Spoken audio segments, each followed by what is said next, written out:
Halo teman-teman, Uang Bicara kita ketemu lagi. Kali ini kita bakalan ngobrolin soal konten kreator TikTok tuh ngapain aja. Wah, banyak nih pastinya yang pengen jadi konten kreator ya. Untuk berbagai alasan. Dan memang seru sih kalau jadi konten kreator. Makanya kita bakalan ngobrol dengan Safa Alatas. Halo Safa, apa kabar?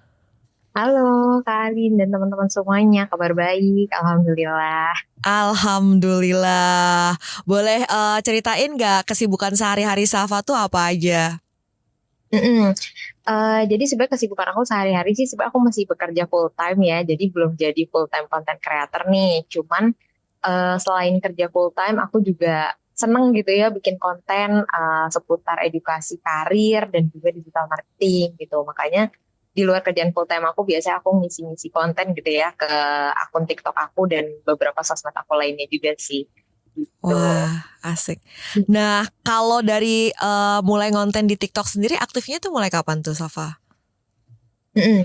Jadi aku start konten TikTok tuh awal tahun 2023 ya. Jadi mungkin udah sekitar 1 tahunan lah mulai ngonten di TikTok ini gitu. Tapi memang waktu awal tahun tuh masih kayak anggot-anggotan gitu ya Kak. Jadi kadang posting, kadang enggak gitu. Dan benar-benar konsistennya tuh di pertengahan tahun 2023 gitu. Sampai saat ini gitu masih konsisten kayak berapa hari sekali itu aku pasti posting konten ke TikTok gitu. Oke, aku mau nanya lebih jauh nih. Selain di TikTok, Safa menggeluti kayak platform lain juga nggak untuk kontennya? Mm-mm. Iya betul, aku menggeluti di sosmed lain juga. Jadi justru sebenarnya awalnya itu aku tuh mulai ngonten sebenarnya dari platform LinkedIn gitu. Jadi Ah, karena kan memang interest aku sharingnya tentang edukasi gitu ya. Dan waktu itu mm-mm. aku mikirnya kayaknya di TikTok orang lebih senang entertain gitu kan daripada dikasih edukasi gitu. Aku mikirnya. Jadi memang aku fokusnya di LinkedIn aja gitu. Nah terus tiba-tiba teman aku nih ada yang konten creator TikTok juga gitu. Terus dia bilang, apa lo nggak mulai konten di TikTok juga banyak tahu apa edu kreator gitu ibaratnya di sana gitu. Terus barulah akhirnya aku nyari-nyari referensi gitu. Oh iya ternyata banyak ya yang ngasih edukasi juga di TikTok gitu. Akhirnya aku mulai deh ngonten juga gitu ke TikTok. Terus dari konten TikTok itu kan beda ya Kak sama LinkedIn. Kalau LinkedIn tuh aku gambar gitu karosel. Tapi kalau di TikTok kan kayak harus video gitu ya. Mm-mm. Jadi emang struggling dulu tuh awalnya gitu. Sampai akhirnya dapatlah satu format konten yang ternyata oh bagusnya kayak gini nih buat TikTok akun aku gitu. Ya udah akhirnya dari situ aku jadi mirroring ke YouTube Short sama ke Reels juga gitu. Cuman memang YouTube Short dan Reels nih barulah gitu. Jadi belum followersnya belum sebanyak TikTok lah gitu ibaratnya. Gitu sih Kak. I see. Ini kan kamu ekstrim banget ya dari LinkedIn yang platform very professional ke TikTok Hmm. yang platform dianggap orang umumnya itu kayak buat entertainment, kayak konten yang hibur-hiburan lah kayak gitu. Itu Mm-mm. dari transisinya tadi kamu sudah bilang itu agak challenging juga ya. Challengingnya dalam artian apakah dari storytellingnya yang beda itu atau karena kamunya harus nongol juga di video dan atau misalnya harus nurunin nih level bahasa yang teknisnya atau gimana tuh? Heeh. Iya, challengingnya benar. Pertama tuh formatnya kan beda ya. Aku Mm-mm. biasanya ibaratnya gimana ya? Kalau kita nulis buat konten karosel itu kan ya udah to the point aja gitu. Kayak ini 4 tips bla bla bla kayak gitu. Nah, sementara kalau di TikTok tuh ternyata harus ada storytellingnya gitu kan. Awalnya kayak nyeritain kayak misalnya gue kemarin sempat gagal nih apa namanya lo apa nyari-nyari loker gitu. Ternyata gue melakukan 4 kesalahan ini kayak harus ada ceritanya gitu kan. Sementara di LinkedIn tuh aku langsung aja kayak 4 tips TV lo biar lolos loker apapun misalnya gitu. Mm-mm. Nah itu yang bikin beda. Jadi pertama-tama tuh aku langsung to the point gitu kan kalau di TikTok sering.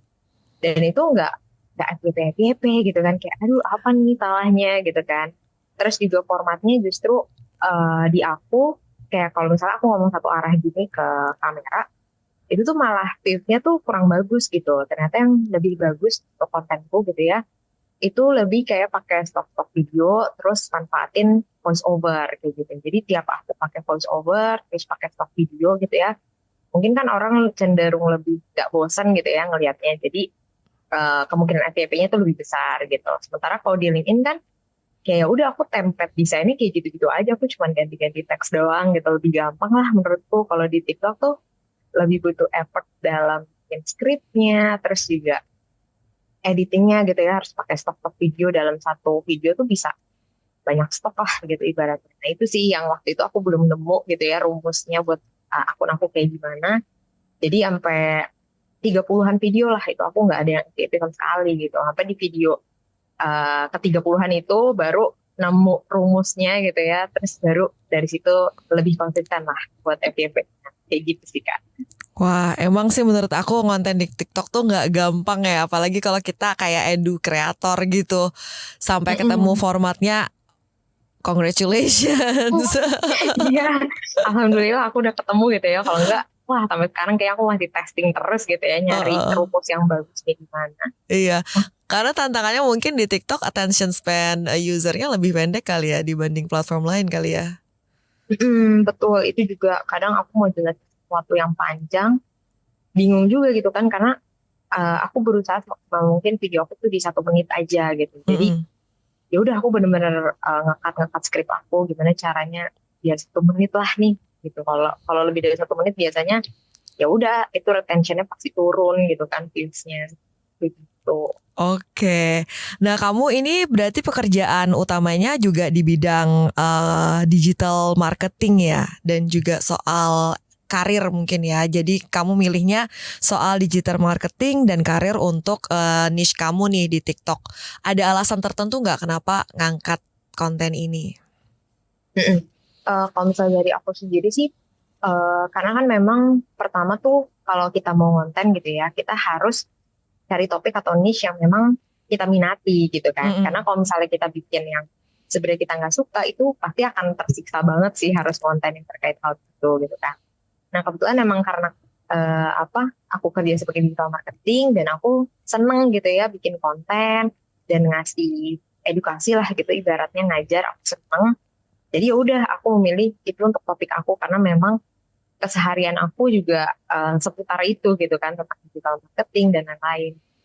Nah dari situ aku juga ngelihat kayak ada nih impact yang aku kasih ke orang-orang gitu ya. Jadi kalau misalnya abis belajar sama aku gitu atau nonton video aku, mereka kan kayak ngasih feedback, Kak ini thank you ya aku berhasil kayak gini dari pustaka. Nah itu yang bikin aku kayak makin semangat gitulah ngonten di seputar topik ini gitu, karena ngelihat impactnya ke orang lain tuh ternyata ada gitu ya. Jadi makanya aku seneng banget punya topik dengan niche yang ini sih.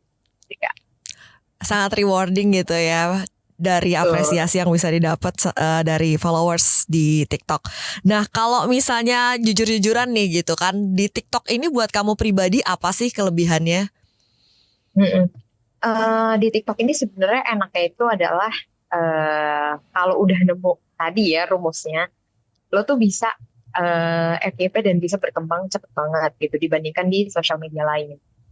Ibaratnya kan sekarang aku juga lagi ngembangin Instagram aku gitu ya, di Reels Mm-mm. aku, tapi itu tuh nggak secepat TikTok gitu bro. Jadi kayaknya menurut aku memang kalau kalian pemula dalam hal konten creator gitu ya, platform yang paling enak buat testing tuh emang di TikTok sih menurutku, karena itu testing dan nemu rumus yang tepat. Wah itu enak banget gitu, viewsnya biasanya langsung konsisten naik setelah ada satu video yang FYP kayak gitu. Sementara kalau di Reels atau di YouTube tuh nggak kayak gitu gitu. Jadi biasanya untuk dapat momen FYP-nya tuh lebih susah menurut aku gitu. Karena waktu itu kondisinya aku pun FYP pas followers aku tuh masih 200 gitu ya. Mm-mm. Terus itu dalam semalam aja aku langsung dapat 2.000 followers baru. Jadi kayak wah secepat itu gitu dalam semalam hidup lo langsung berubah gitu ibaratnya. Kalau Iya misalnya betul. di TikTok tuh bisa nemu rumus yang tepat gitu. Sementara di sosmed lain aku belum menemukan itu sih gitu. Oke, jadi sekali kena kunciannya udah langsung unlock gitu, lebih enak gitu ya multiplikasinya kayak gitu kalau di TikTok ya. Iya betul Nah, banget. boleh diceritain nggak tuh satu konten yang mengubah perjalanan kamu gitu? Jadi semakin confident, jadi semakin oke nih semangat kayak gitu untuk kontennya. Jadi waktu itu kan emang followers aku baru 200 ya Kak. Mm-mm. Terus tiba-tiba datang masuklah satu endorsan gitu. Di Mm-mm. situ aku bingung kayak kenapa dia mau endorse aku gitu kan. Orang Mm-mm. views video aku masih ya paling tinggi waktu itu cuman 3.000 4.000 lah gitu. Belum yang sampai 10.000 gitu. tapi dia mau endorse aku, cuman karena mungkin dia tahu nih aku akun pemula, jadi di challenge sama si brandnya ini Mm-mm. gitu. Jadi brandnya nge-challenge kalau misalnya memang video kamu FYP gitu, nanti dia push lagi dengan iklan gitu. Nah akhirnya aku jadi tertarik banget kan, kayak wah ini gue harus usahain banget nih gitu video ini. Akhirnya di situ aku bener-bener coba ngubah konsep video aku yang sebelumnya tadi kan aku satu arah ngomong kayak gini, aku cari tahu apalagi sih di TikTok yang bisa dilakuin gitu ya biar format video lo tuh beda gitu. Nah aku ketemu lah itu kan, oh ada nih yang pakai stock video terus pakai voice over gitu. Jadi konten pertama aku yang FYP itu sebenarnya konten endorsan untuk orang gitu, untuk Wah, brand gitu. Jadi di situ aku kayak wah untung banget nih gitu ini FYP, terus akhirnya karena brandnya seneng gitu ya dalam sehari langsung FYP dibus lagi sama dia pakai iklan gitu, dan iklannya kan iklannya dari akun aku gitu. Akhirnya jadi makin banyak lagi yang nge-follow setelah itu gitu. Akhirnya dari situ aku jadi lebih pede gitu kan, kayak oh ini nih konten yang format yang bagus nih di gue gitu. Akhirnya aku konten-konten lagi dan selang berapa hari langsung masuk lagi endorsean dari brand lain gitu. Makanya di situ kayak bener-bener wah aku berterima kasih banget sama brand yang pertama kali endorse aku itu gitu kan, di saat brand lain gak melihat kemungkinan FYP di akun aku, dia mau mau nyoba itu gitu kan. Makanya sekarang kalau brand itu endorse aku kayak ya udah, harganya sesuai budget dia aja gitu, aku nggak negosiasi lagi gitu, karena kan memang ibaratnya dia yang pertama kali ngubah gitu ya akun TikTok aku yang tadinya anyep gitu ya heeh. sampai jadi rame banget gitu gara-gara endorsement dari dia, kayak gitu sih Kak. Jadi ini unlocking your potential ya, satu brand ini ya. Iya betul, untung banget aku waktu itu. Bener, berarti satu keunggulan TikTok juga itu mungkin yang belum tentu ada di platform lain. Nggak usah dipandang jumlah followersnya berapa, kayak gitu, jumlah subscribers berapa gitu. Asal kreatif dan ketemu formatnya, videonya itu bisa meledak gitu ya. Dan Mm-mm. buktinya kamu followersnya tadi meskipun awal-awal belum sampai fantastis udah bisa dapat brand deals kayak gitu ya. Iya betul, makanya Mm-mm. aku juga kalau mau nyaranin ngasih rate gitu ya ke followers aku gitu, biasanya aku saranin lo tuh bisa naikin rate lo setelah engagement lo juga naik gitu, karena jumlah followers tuh sebenarnya nggak sepengaruh itu di TikTok. Kayak bisa jadi followers lo udah ratusan ribu, tapi kalau video lo nggak menggugah ya video lo akan nge-stuck lagi gitu, paling cuma 1.000 2.000 viewsnya gitu. Jadi Mm-mm. ya udah lo bisa naikin rate lo bukan dengan jumlah followers lo gitu ya kalau di TikTok, tapi dengan jumlah views atau engagement gitu yang lo hasilkan sebenarnya dari video. Iya, berarti kita sebagai seorang kreator misalnya di TikTok itu terchallenge senantiasa untuk selalu bisa FYP kayak gitu. Itu kan gak gampang ya dari sisi konsistensinya, nyari idenya, eksekusinya dan lain-lain. Kalau dari kamu sendiri kayak gimana sih biar bisa konsisten? Yang susah itu ya kalau menurut aku nih sebagai kreator, kayak gimana kita tuh tetap bikin konten terus padahal misalnya followers kita masih sedikit, belum FYP kayak gitu kan. Nah, kalau dari kamu gimana nih pengalamannya biar selalu produktif kayak gitu? Iya, kalau dari aku sih memang menurutku paling penting di TikTok itu adalah konsistennya sih gitu, Mm-mm. karena aku punya juga satu akun yang mana aku lebih sharing tentang jalan-jalan gitu ya. Tapi kan kalau aku nggak jalan-jalan nggak ada konten gitu ya. Iya. Akhirnya pas aku naikin video lagi, viewsnya tuh turun lagi gitu. Padahal sebelumnya tuh udah cukup konsisten FYP. Makanya di TikTok menurut aku penting banget yang namanya konsisten. Dan konsisten itu sebenarnya nggak harus setiap hari posting atau sehari juga gitu.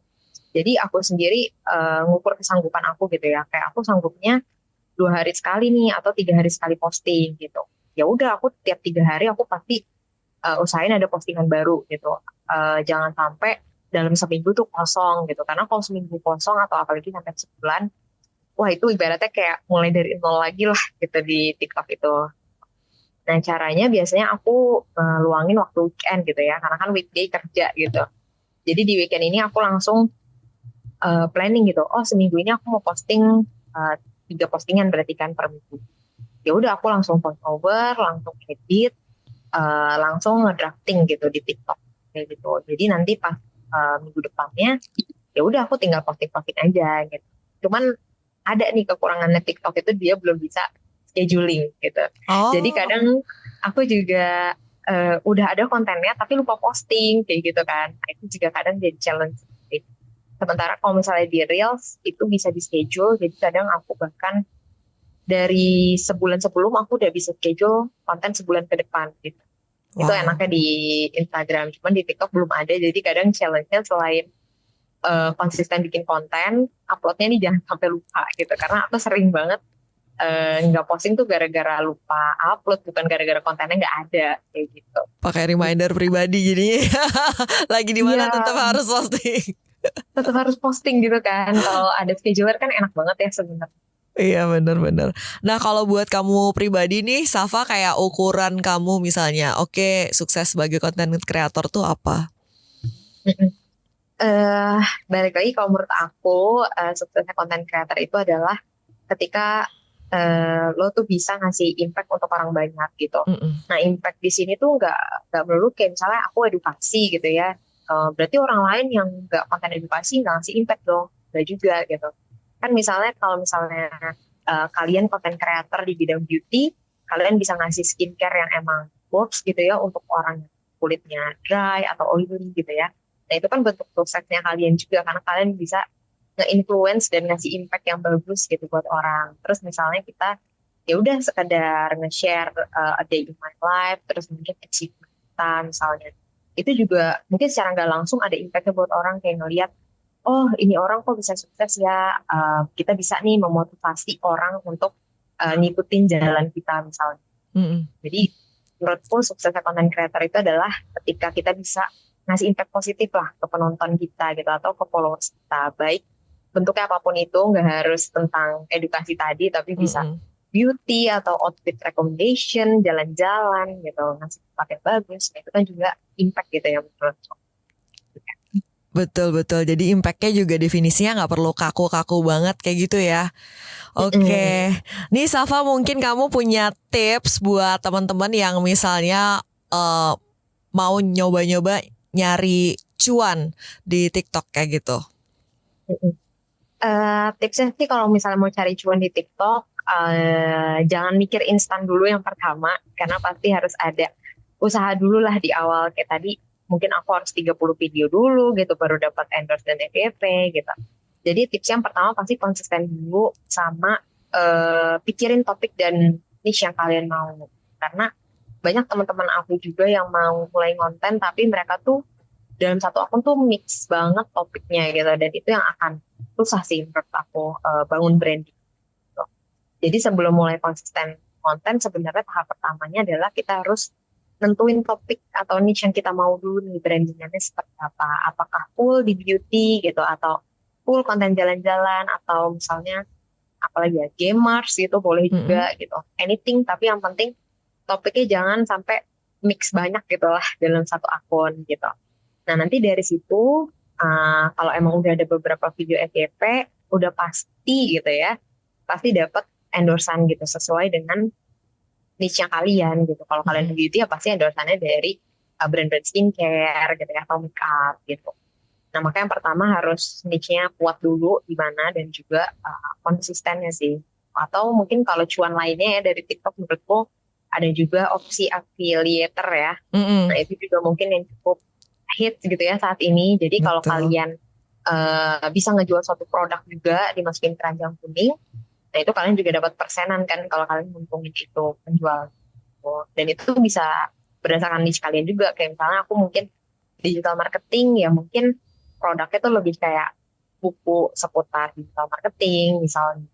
Kalau kalian beauty dan fashion kan banyak banget ya baju, tas segala macam tuh bisa.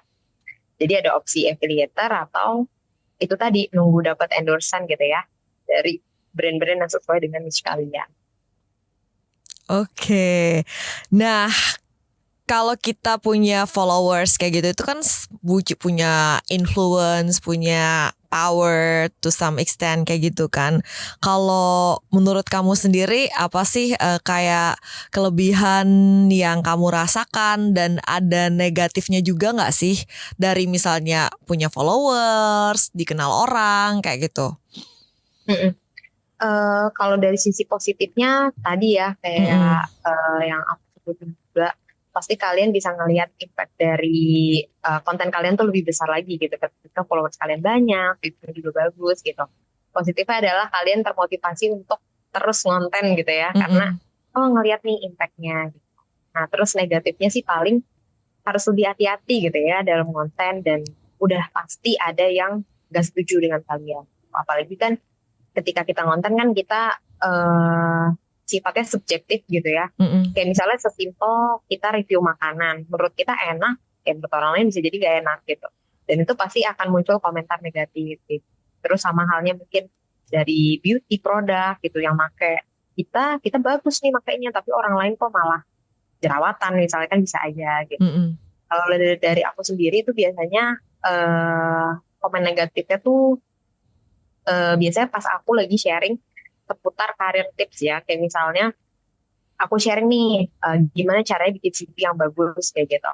Ada yang menerimanya dengan positif gitu kan, kayak oh thank you kak tipsnya gitu, aku coba terapin. Tapi ada juga yang negatif kayak bilang, kenapa sih HR tuh banyak mau, kenapa sih CV tuh harus A B C D E, kenapa sih emang kita nggak bisa bikin CV simple aja terus lolos dapat kerja kayak gitu. Ah ribet nih HR kayak gitu-gitu. Itu ada gitu komentar kayak gitu. Padahal di sini aku bukan HR juga, aku ngasih tips CV itu ya dari pandangan aku sebagai user gitu kan. Uh-uh. Kan user di kantor aku juga, dan aku ngeliat CV orang-orang yang bagus tuh seperti ini. Kalau lo terima kerja ya coba rombak CV lo seperti ini gitu. Tapi mereka tuh nggak mau gitu. Mereka tuh malah kayak protes, kenapa orang banyak mau banget tuh TV harus A B C D E kayak gitu. Nah itu tuh ada gitu, dan itu kadang bikin aku kesel ya. Cuman aku berusaha untuk nggak menanggapi dan nggak membuang emosi aku ke sana gitu. Jadi aku kayak ya udah, kalau lo nggak mau ubah ya itu decision lo gitu, terserah lo gitu. Yang penting di sini tujuan gue baik, mau ngasih tips. Kalau lo mau terima silakan, nggak ya udah lo yang rugi gitu kan. Jadi Iya. kayak gitu sih. Komentar negatif tuh pasti ada gitu. Makanya beberapa apa namanya teman aku juga yang mau konten gitu, karena dia HR, dia mau konten HR, dia bilang nggak berani juga, dan dia ngelihat komentar di TikTok aku juga kayak ini nih yang bikin gue nggak berani untuk konten gitu. Jadi kalau kalian mau jadi konten creator ya harus siap-siap juga dengan hal itu, karena pasti komentar negatif ada aja lah. Ada aja yang nggak bisa dihindari, tapi tetap worth it untuk tetap dikerjain ya. Betul, karena menurutku positifnya akan lebih banyak kok daripada negatif. Oke. Tantangan yang paling berat banget sebagai seorang content creator tuh apa? Apakah lebih ke komen yang tadi, atau justru kayak buat mengalahkan diri sendiri, kayak misalnya di tengah kesibukan tetap harus komit sama konten segala macam. Kalau buat kamu tuh kayak gimana, Safa? Mm-mm. Menurut aku yang susah dikalahkan dan jadi tantangan justru emang diri sendiri sih gitu. Mm-mm. Karena kan kalau orang lain tadi komentar negatif ya udah aku bisa just ignore it gitu ya, aku nggak peduli gitu. Tapi ketika diri sendiri kayak tadi untuk terus konsisten gitu, karena kan kadang ada aja momen dimana Sabtu Minggu mungkin aku masih perlu kerja gitu, ada event gitu, akhirnya aku nggak bisa konten, dan itu kayak harus bikin konsistennya kayak ya udah aku ngurangin waktu tidur aku gitu, malam-malam harus ngedit biar konsisten. Apalagi kalau dapat endorsan gitu ya dari brand, kan ada timelinenya sendiri gitu, aku berusaha untuk memenuhi timeline mereka gitu. Nah itu sih yang menurut aku paling susah ya jadi content creator, itu di konsisten. Sama Hmm. mungkin kadang topik ya, kalau kita masih kreator awal, karena kalau kreator udah besar biasanya banyak komen gitu, jadi bisa ngambil topik dari komennya. Tapi ketika kita masih awal kan nggak ada komentar netizen yang nanya-nanya ke kita kan, Mm-mm. kita harus cari sendiri nih kira-kira topik apa yang menarik ya di seputar digital marketing. Nah itu kadang yang jadi challenge juga gitu ya, karena nge-stuck kayak, oh nih gue bikin konten apa lagi gitu. Hmm. Dua itu sih paling Kak. Iya. Nah, kalau misalnya kamu lihat sendiri, itu biasanya kesalahan-kesalahan apa sih yang dibikin sama konten kreator baru? Hmm. Kalau kesalahan dari konten kreator baru itu pasti yang pertama, dia nggak punya topik atau niche khusus gitu. Hmm. Jadi banyak banget kreator yang aku lihat dia terlalu bercampur lah topiknya gitu. Sebenarnya sih dalam penentuan topik atau niche gitu ya, kita bisa dua topik lah istilahnya dalam satu akun gitu. Kayak misalnya mungkin kita mau sharing ke aku digital marketing, ya udah bisa nyerempet ke career tips gitu. Terus kalau misalnya kita sering brand makeup gitu atau skincare bisa ke fashion gitu kan itu masih terkait gitu ya. Kayak gitu. Jadi menurutku yang pertama itu mereka kadang nggak ada topik atau niche khusus gitu, kayak tiba-tiba video kucing gitu ya, terus tiba-tiba video jalan-jalan gitu. Nah itu yang bikin algoritma TikToknya juga jadi berantakan. Terus yang kedua itu tadi konsistensi gitu. Biasanya sih orang-orang gitu ya kayak baru 3 kali posting, 5 kali posting nggak ada yang FYP, ya udah nyerah aja gitu. Padahal aku aja sampai 30 kali posting gitu ya, tidak mau menyerah gitu. Pokoknya gimana caranya sampai FYP gitu, aku penasaran gitu. Nah tapi jangan sekedar konsisten doang gitu, kita harus evaluasi juga. Karena kalau dilihat jauh gitu ya ke akun video TikTok aku yang bawah-bawah, itu aku sebenarnya banyak banget testing kayak aku coba deh testing aku ngomong tapi kameranya tuh aku pindah-pindahin angle gitu. Aku coba lagi aku ngomong tapi aku konsisten deh pakai baju warna hitam misalnya biar jadi ciri khas misalnya gitu. Tapi ternyata itu semua nggak works gitu. Sampai akhirnya ya udah nemu yang works karena hasil konsisten dan evaluasi gitu. Jadi jangan lupa juga untuk evaluasi gitu ya. Kalau emang kita udah nyoba berkali-kali nggak FYP, ya coba ubah gitu formatnya sampai dapat yang benar-benar oke lah gitu formatnya buat kita. Thank you tipsnya. Nah, kalau misalnya buat sustain tadi beberapa sebenarnya sudah jawab sih untuk pertanyaan ini. Tapi apa nih faktor yang paling menentukan untuk sebagai seorang content creator itu tetap sustain, tetap relevan? Karena kan kalau kita lihat selalu akan muncul content creator baru di niche yang kita pilih kayak gitu kan. Kalau dari Safa sendiri gimana supaya tetap relevan, sustain gitu? Iya, kalau menurutku sih kalau bisa ada tadi ya konsisten sama punya ciri khas sih sebenarnya. Nah itu yang emang agak tricky gitu ya. Kadang kita nggak ngerti konsep ciri khas ini tuh seperti apa gitu. Jadi kalau misalnya di TikTok tuh ada kan kayak dosen kecantikan gitu ya. Dia ciri khasnya ngomongnya tuh agak galak gitu ya, kayak ngomongnya agak julid gitu. Nah itu kan sebuah ciri khas yang mungkin membedakan dia dengan kreator lain gitu. Ciri khas ini juga bisa kayak dari cara ngomong gitu atau dari kita punya tagline misalnya setiap awal video kita ngapain gitu atau ngomong sesuatu. Nah itu juga menurutku jadi suatu ciri khas gitu ya. Terus selain nyari ciri khas itu, kalau kita mau sustain ya itu tadi sih pastinya konsisten gitu. Karena kalau kita konsisten upload, konsisten FYP juga, pasti kan orang juga lebih aware gitu ya sama kita. Oh iya nih Asafa yang sharing digital marketing gitu karena videonya ada terus gitu masuk terus ke FYP-nya orang. Sementara kalau kita nggak posting video lagi kan ya udah sekali FYP kita udah menghilang dari peradaban gitu kan ya orang udah nggak ingat lagi sama kita gitu. Jadi biar kita jadi top of mind-nya orang-orang juga ya kita harus sering muncul lah gitu di video-video kita gitu sih. Sering muncul ya biar jadi top of mind di followers dan juga audience TikTok. Boleh kasih closing statement Kak sebelum kita tutup perbincangan pada hari ini?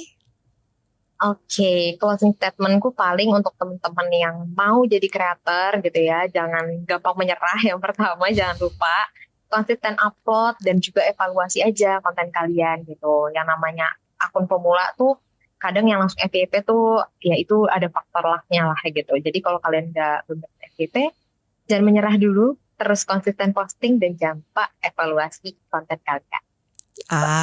Thank you so much Safa Alata sudah sharing insights-nya dan journey-nya sebagai seorang content creator. Pastinya ini benar-benar daging dan bermanfaat banget buat kita semua. Jadi misalnya kalau kita yang lagi sedang dalam perjalanan menjadi content creator ini kita jangan nyerah kayak gitu di tengah jalan dan tetap konsisten.